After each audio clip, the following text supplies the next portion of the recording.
Mais en dessous de celle-là, pas... Regardez, en dessous. Là, les enfants, regardez là. Oh, t'écoutes,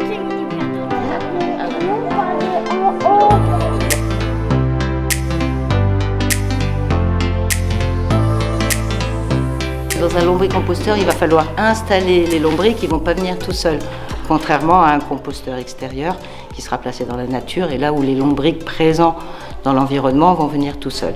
Dans un lombricomposteur, comme c'est un système autonome, un peu clos, on va être obligé de mettre un essaim de lombrics à l'intérieur pour démarrer le système. Donc il y a deux manières, on va dire, enfin trois même, de se procurer l'essaim de lombrics. C'est pas n'importe quel lombric, c'est pas le ver de terre que vous avez dans votre jardin, c'est une autre espèce de ver de terre qui appartient à la famille des épigées. Ils vivent en surface du sol en forêt et ils ne mangent que la matière organique. Ils ne sont pas faits pour manger la terre, le minéral, donc ils sont faits pour manger les feuilles mortes qui tombent au sol, les vieilles souches en décomposition dans la forêt, etc. Et on les trouve où alors, les seins de lombric? On les trouve soit sur Internet, soit en allant chez un ami qui a des chevaux et qui a du fumier un peu composté, et c'est un ver qu'on appelle aussi le ver de fumier d'ailleurs. Donc dans le fumier par exemple on trouve beaucoup de ces épigées. Et sinon la troisième bonne solution c'est de rentrer en contact avec un lombriculteur confirmé qui va pouvoir vous offrir un essaim de démarrage et surtout vous accompagner avec des bons conseils parce que c'est bien quand même d'être un peu formé au début. Je vous présente Esénia qui s'est caché parce qu'il craint la lumière, voilà, qui est un petit ver rouge, donc de la famille des épigées.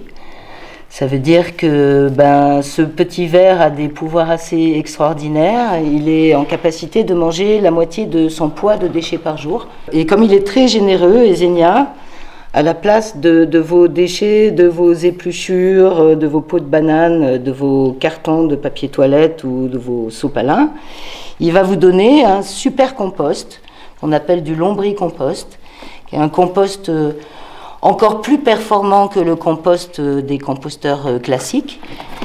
Il a plus de nutriments et donc qui est cette espèce ça ressemble à de la terre mais c'est pas de la terre, c'est entièrement organique, toute noire, sans odeur. Et ce super lombricompost, on va le redonner au sol, le sol qui nous a nourris, qui nous a donné les épluchures et les peaux de bananes, on va le redonner au sol pour qu'il puisse à nouveau nous nourrir de manière entièrement naturelle. En dehors de ce compost solide qui ressemble à du compost classique, le lombricomposteur fournit aussi un compost liquide.